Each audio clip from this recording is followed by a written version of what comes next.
Hello, I'm Gary Stearman. Welcome to Prophecy Watchers. I have a very special guest today. He is an artist, he is a writer, and he is a student of all things that have or pertain to Israel in any way. His name, Daniel Wright. Daniel, it's a pleasure to be sitting next to you today because you and I work together and have for years. We do. Thank you, Gary. Happy to be here. And I say that because Daniel is a commercial artist, and he has designed many features of our magazine, The Prophecy Watcher, but more about that later. We're here to talk about a book that you have written called The Redemption Corridor. And when I read that title, or the first time I ever read the title, I said to myself, what does that mean? I mean, what's that all about? The Redemption Corridor. And I think we need to start by describing what you're calling the Redemption Corridor. And this, I think, casts a great deal of light on things biblical, things Israeli. I think of what's going on in Israel right now when I think of the Redemption Corridor. What's going to happen maybe in the near future in Israel. And I'm thinking to myself, what Daniel has written about may actually be enacted in new and different ways in the near future. So let's begin. What is the Redemption Corridor? Well, I'd like to maybe read a definition. I can find it right here really quick.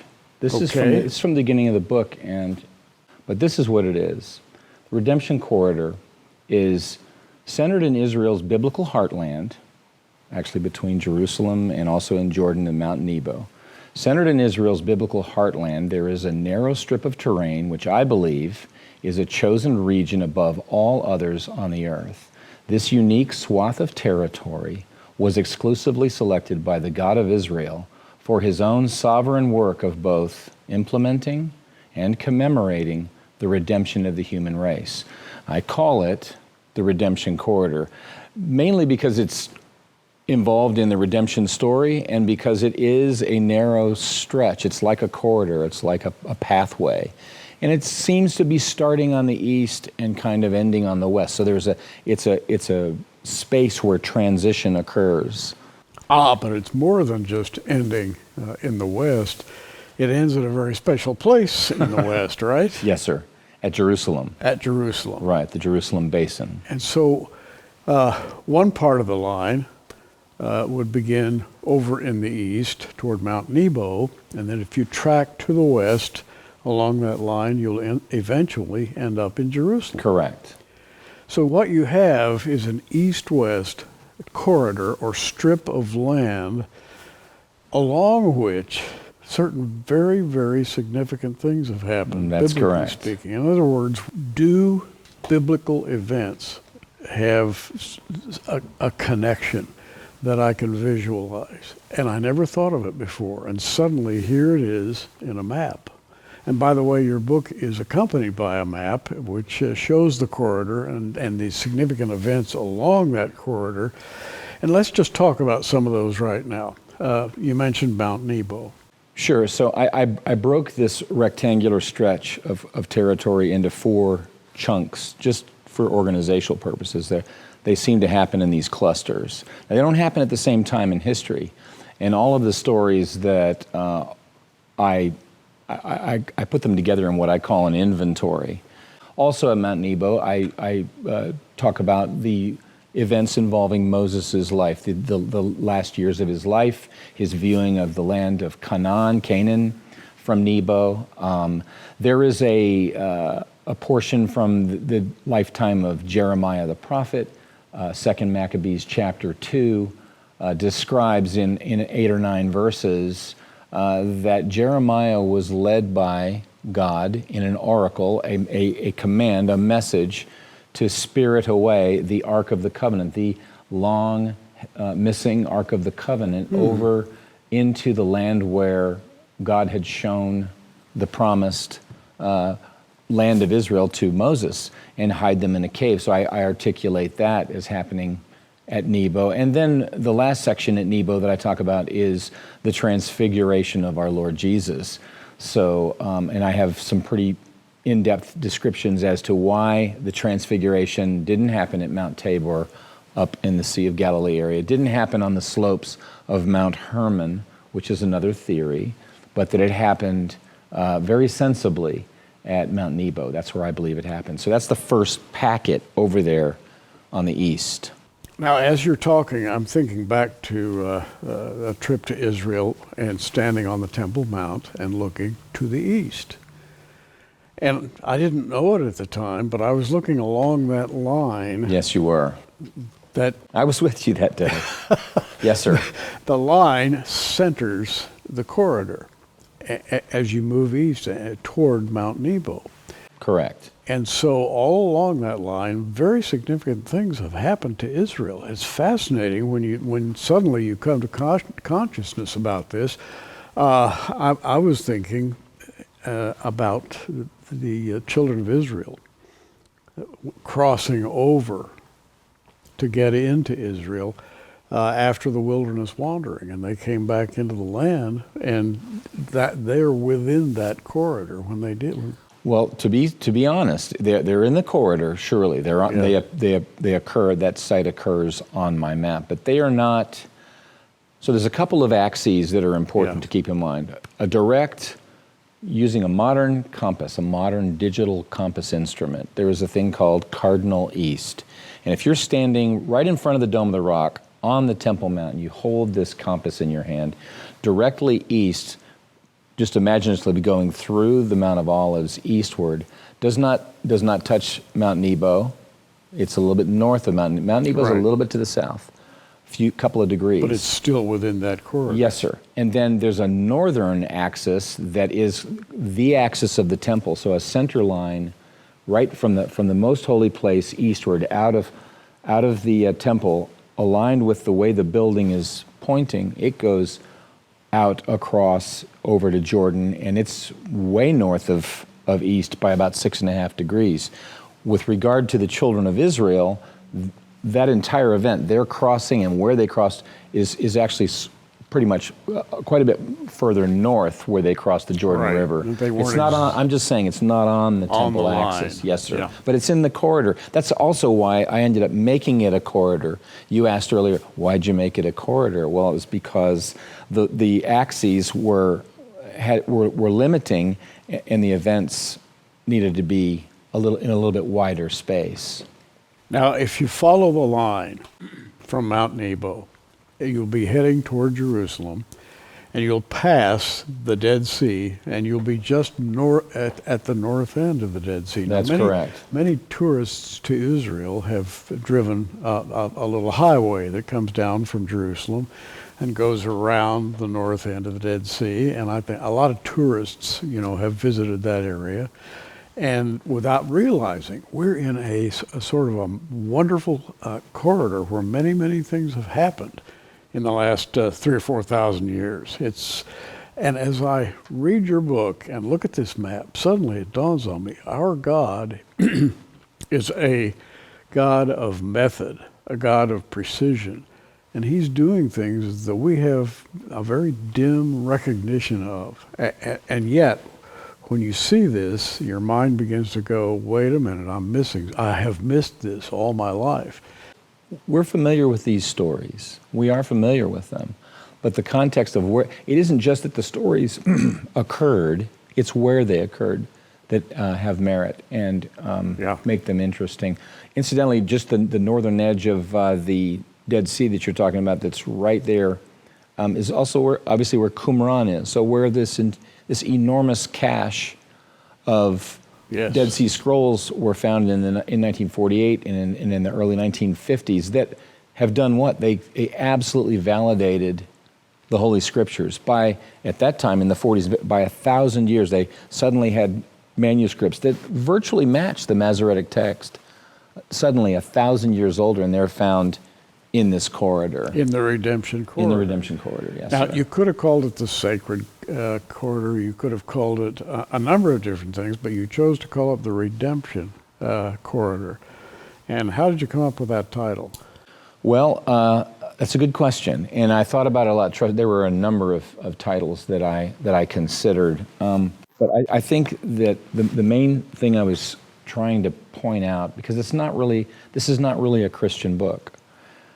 It's not even a Jewish book. It's actually for all people. I believe the redemption that God is orchestrating on the earth is for all people.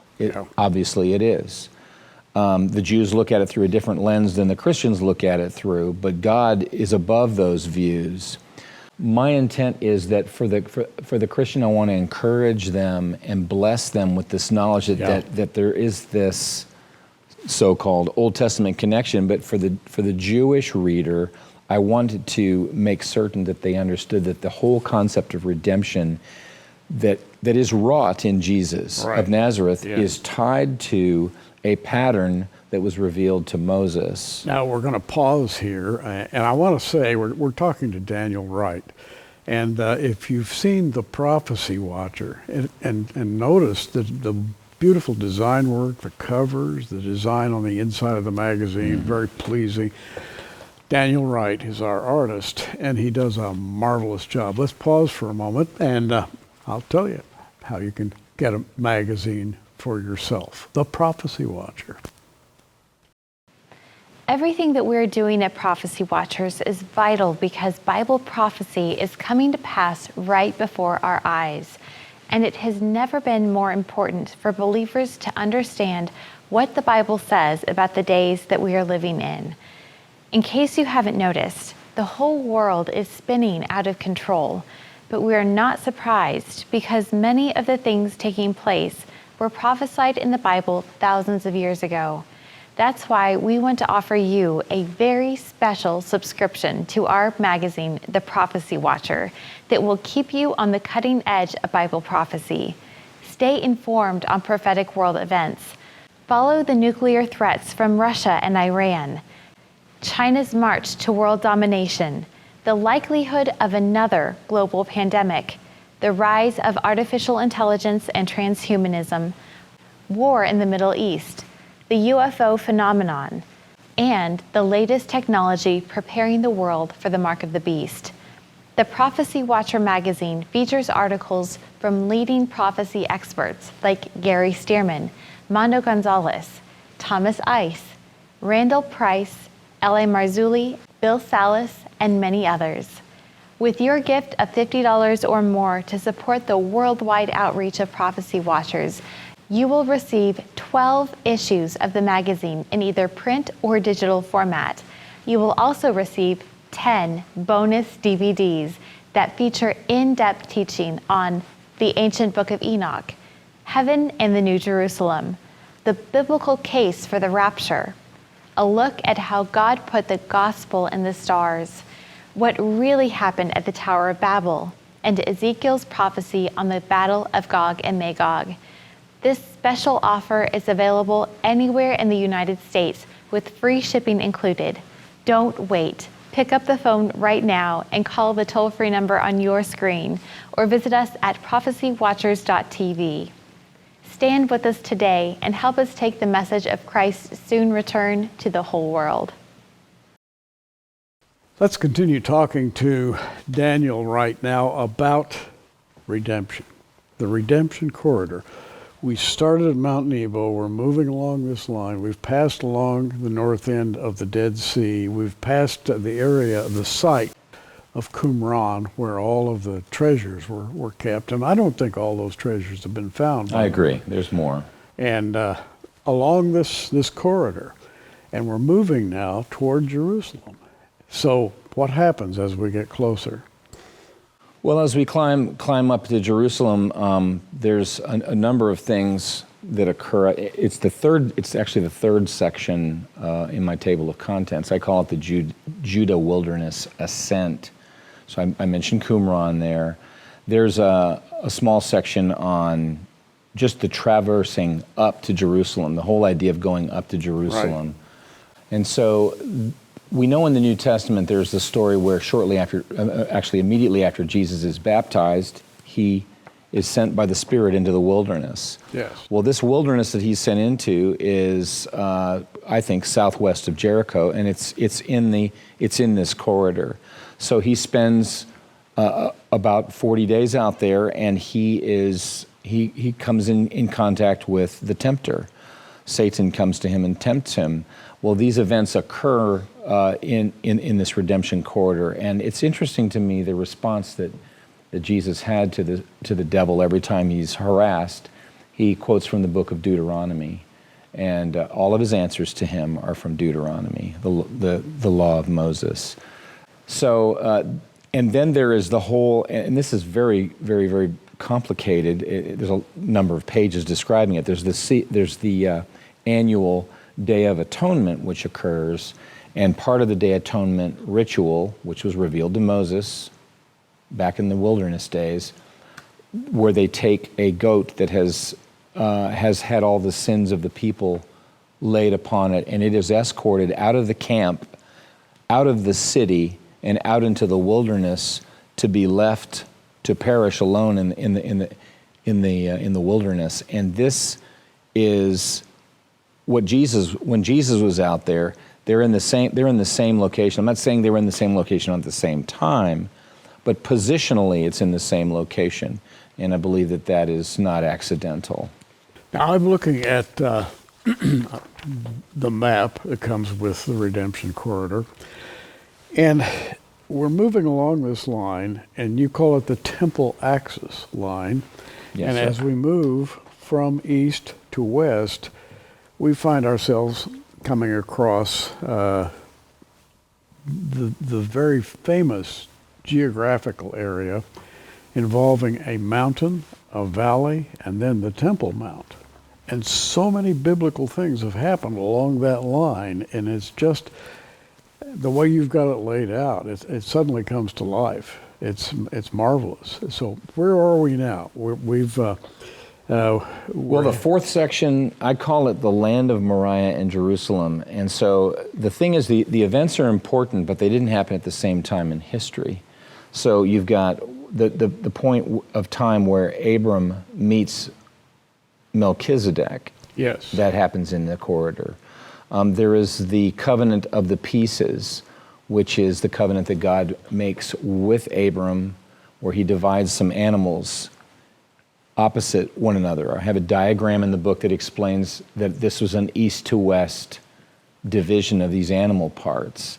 That's Genesis 15. Genesis 22, the binding of Isaac, which is where Isaac almost is sacrificed by his father. I just have to interrupt because you've touched a spot that I found most interesting in your book, and that is the covenant, the Abrahamic covenant. Yes, sir. Laying out the pieces of sacrifices and walking down between those pieces. The Lord actually walks, if you will, along a particular line to ratify that covenant. Yes, sir. And suddenly, for the first time in my life, I'm thinking, wow, this has an incredible spatial relationship with what later became the Temple Mount. Yes, sir. And I'd never thought of that before, but here it is on the map. Yes, sir. And it is fascinating. It is fascinating. It's incredible. And then the almost sacrifice of Isaac by Abram. Now there's disagreement. Okay, let's be honest. There's disagreement amongst theologians, particularly the Jewish people. They will tell you that God had Abram almost sacrifice his son on traditional Mount Moriah, essentially where the Dome of the Rock is today. Yes. I believe that is not correct. That's certainly not what the Bible says. The Bible never says that Abram sacrificed or almost sacrificed his son on Mount Moriah. It's not in the Bible. What's in the Bible is that God led Abram and Isaac to Haaretz HaMoriah, to the land of Moriah. Go to the land of Moriah, he tells him, and sacrifice your son Isaac there on a mountain that I will show you. The scriptures in Genesis 22 also explain clearly that this mountain could be seen from the distance. You can't see the low hill that is the Temple Mount today in the time of Abraham. You couldn't see it from afar, but you could see the Mount of Olives. And I believe that it happened on the Mount of Olives. Now let's take a trip to the Temple Mount. And you've been there many times. And you stand above the eastern gate, and you look out over a parapet, a wall toward the east. And what are you looking at when you look across? Well, you're looking across the Kidron Valley, and you're looking at the rising western-facing slope of the Mount of Olives. Indeed. Now, the Mount of Olives is incredibly significant in a biblical scenario. So many things have happened. And will happen. And will happen. Right. And so you're standing above the eastern gate, you're looking east. Actually, what you're doing is looking along that redemption corridor. And significant things have happened along that corridor. That's correct. And suddenly you realize you're looking at this and you're thinking, our God is a great God. Our God has laid things out in such a way that we are stupefied by his command. Absolutely. Of humanity and of history. It's just amazing. Within the pattern of Moses, within the tabernacle, within the most holy place, the Ark of the Covenant is placed between the cherubim. The cherubim is essentially the cover of the Ark, and this cover is a chair. I mean, it's not designed as a chair in that we're sitting in chairs now, right, but it's the throne of God, and God is seated on this chair. But God's facing a particular direction. Behind him is a wall, to the north is a wall, to the south is a wall. It's open to the east. There is a veil, but it's open to the east. So the Almighty God who created heaven and earth and time and space and all of history told Moses, I will meet with you here above the cover of the ark. And so the ark is essentially his throne on earth, and before him, out in front, eastward, is all the temple architecture, all this tabernacle architecture, the Mount of Olives when we're at Jerusalem. It wasn't always in Jerusalem. And everything that's happening, redemption-wise, is out in front of him. Wow. Let's pause just for a moment, and we have this book that we'd love for you to see, and we're going to tell you now how you can get the book. The land of Israel is a special place. The Bible tells us it's God's favorite place on earth. Perhaps it's due to the fact that the whole Temple Mount complex includes his plans for the redemption of mankind and his chosen people, Israel. It's the main theme of Daniel Wright's new book, a fresh look at biblical events that have occurred within this unique parcel of land he calls the Redemption Corridor. This unique concept is new to all of us, but I can tell you it's a life mission and passion for Daniel. This beautiful new book is 20 years in the making, no doubt inspired by his many trips to Israel over the years. If you've never been to Israel, it's hard to describe your feelings as you look out from the eastern gate towards the Mount of Olives, or find yourself walking underneath the Temple Mount, examining the massive foundation stones. There's a certain stillness that comes upon you as you enter the Temple Mount complex. You realize where you are and the history of events that have taken place here over multiple millenniums. You are on holy ground, the place where Jesus once walked. Daniel's ideas cause us to examine this special corridor, where he identifies the location of the Transfiguration and the place where Jesus was crucified and temporarily buried, quite different from traditional teachings. Daniel's ideas are visualized with an elaborate, detailed map of the redemption corridor. It will enable you to see things as God sees them from an aerial perspective and see what God has planned for the future. Daniel's book and his corresponding map are available for your gift of $25 or more to Prophecy Watchers, with shipping included anywhere in the USA. Just call the toll-free number you see on your screen any time of the day or night, and we will get this wonderful book and map on its way to you. Or visit our online bookstore at prophecywatchers.tv. I want to take this opportunity to personally invite you to our coming Prophecy Conference in sunny Orlando, Florida. This March 2nd through the 5th, treat yourself to 3 days of great preaching and fellowship from prophecy experts like Mondo Gonzalez, Billy Crone, Tom Hughes, L.A. Marzulli, Don Perkins, Bill Koenig, Jeff Kinley, Bill Salas, and several others. You can find out more about the conference by visiting OrlandoProphecySummit.com, where you can register for the 3-day event online. Thank you for your faithful support of this ministry. We believe that Jesus is coming soon, and we want to make sure that all of you join us in our heavenly home. At this point, we're moving toward the end of the program, and suddenly I'm looking at the clock and I'm saying, oh, we're running out of time, and we're just getting to the good part, because we talked about the Ark of the Covenant. Well, yes, sir. And the tabernacle before that, and the temple. But I have never seen anybody else put this together in the way that you have. And I think it's because of that artistic way that you have of looking at life. You see things as bracketed by patterns and contrasts and so forth, and you see that, and now you have kind of put it on paper so that we can all see it. I really appreciate that. Well, thanks, Gary. I'm glad you like it. I mean, it's... So how can we conclude in the next minute or so for somebody who is interested in the redemption corridor? The thing that I also, sometimes when you're thinking about how to organize anything or do anything, you want to begin with the end in mind. And I think that the end of this really is heaven and the New Jerusalem. And for those of us who have the view that we have about the millennium, the 1,000-year reign of Christ on earth, I mean, there's the entire idea of moving towards a heavenly world where there is peace and where there's safety and where God is present.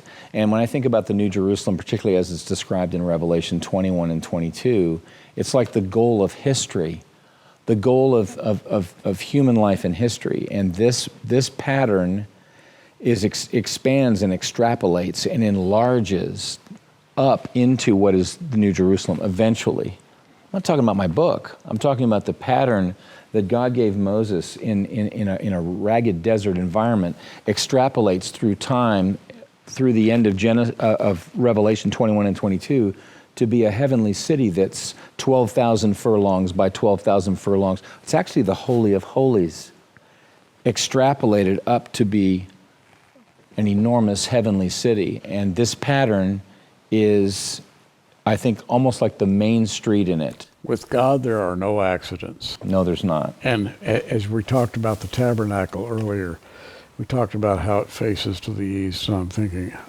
wow, I wonder why. Well, now I think I have a little better idea. And I want to say thanks to Daniel Wright, and keep it up. Keep up the good work, and we'll see you again soon. I'll do it. I'm Gary Stearman. Hey, you keep watching.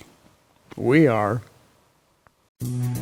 Thanks for joining us on Prophecy Watchers. You can find us on the web at prophecywatchers.com, where you can sign up for our free email newsletter, or follow us at facebook.com/prophecywatcher. In the meantime, keep watching, everybody, and we'll see you soon.